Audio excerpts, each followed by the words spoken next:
In this tutorial, we're going to take a look at how you can convert your PDFs into different file types in Adobe Acrobat. So to convert this PDF into different file types, we're going to go to Convert here on the top.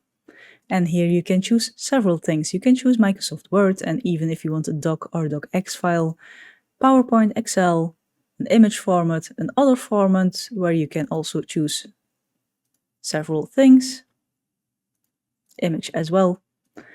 And you can also export it to Adobe Express, and when you choose this one, it will open a new window for you in Adobe Express,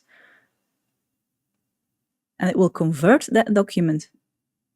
So it will be editable in Adobe Express,